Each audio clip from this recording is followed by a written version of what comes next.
sebagai PLH, Kadis LHK. Sejumlah partai politik di Aceh berkomitmen dan mendukung terkait upaya perlindungan dan pelestarian lingkungan hidup di Aceh. Komitmen dan dukungan tersebut diungkapkan pada kegiatan Focus Group Discussion atau FGD terkait isu pemetaan dukungan dan komitmen partai politik untuk isu lingkungan yang digelar Koalisi NGO HAM Aceh yang menghadirkan berbagai delegasi partai politik di Aceh, di antaranya delegasi Partai Demokrat, Partai Aceh, Partai Kebangkitan Bangsa, Partai Persatuan Pembangunan, Partai Nasdem, Partai Demokrasi Indonesia Perjuangan, Partai Adil Sejahtera, Partai Solidaritas Indonesia, Partai Amanat Nasional, Partai Buruh, dan Partai Gerindra. Dalam FGD tersebut juga hadir perwakilan dari CSO terkait, akademisi, praktisi, serta dinas terkait.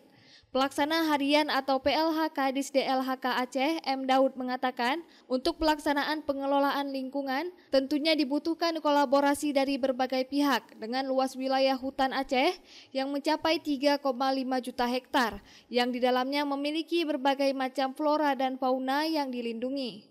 M. Daud juga mengharapkan dengan hadirnya delegasi dari partai politik pada FGD tersebut dapat mendukung dalam hal penyelamatan hutan dan lahan di Aceh.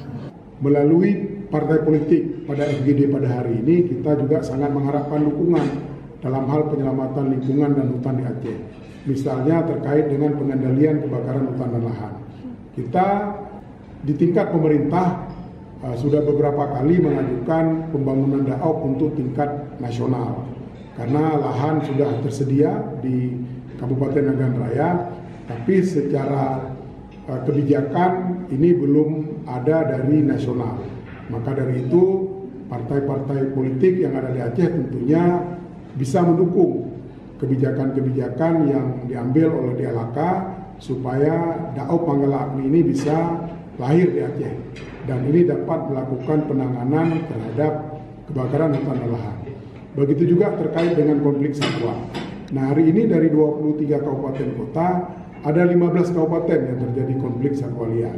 Kita sangat mengharapkan dukungan dari partai politik supaya dapat menyampaikan ke tingkat nasional bahwasanya dari segi kelembagaan BKSDA di Aceh itu perlu di-upgrade menjadi Balai Besar Konservasi Sumber Daya Alam supaya lebih maksimal dalam hal penanganan konflik satwa liar.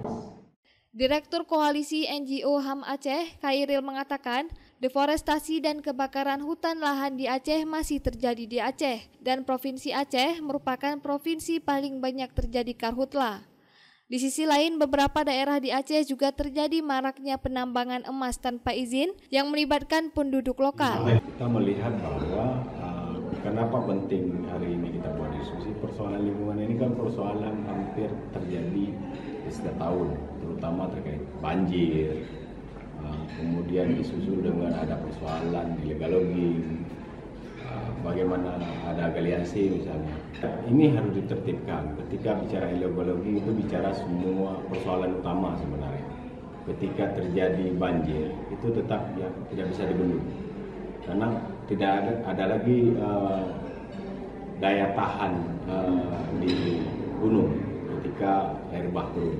Minimal ketika tidak terjadi illegal logging ini bisa diselamatkan. Politisi kita berharap ini punya komitmen lah. Kita ajak mereka ke sini hari ini adalah kita mengukur mereka komitmen nggak dalam konteks penyelamatan lingkungan hidup. Belum lagi bicara izin tambang misalnya ada di mana-mana. Yang kemudian ini harus dievaluasi. Belum lagi ada persoalan-persoalan pencemaran udara, ada persoalan limbah, ada persoalan illegal logging yang hari ini harus dipikirkan betul oleh politisi untuk melihat apa yang harus dilakukan ke depan supaya ini bisa dihentikan. Diharapkan dengan adanya FGD yang diwakili dari pihak-pihak terkait dan terbangunnya dukungan dan komitmen partai politik terhadap isu-isu lingkungan hidup di Aceh, sehingga dapat terciptanya ruang refleksi bersama dan partisipatif terhadap isu lingkungan hidup di Aceh, serta mendorong penerapan kebijakan yang memberikan keadilan ekologis. Dari Banda Aceh, Lala Nurmala melaporkan untuk Puja TV Aceh.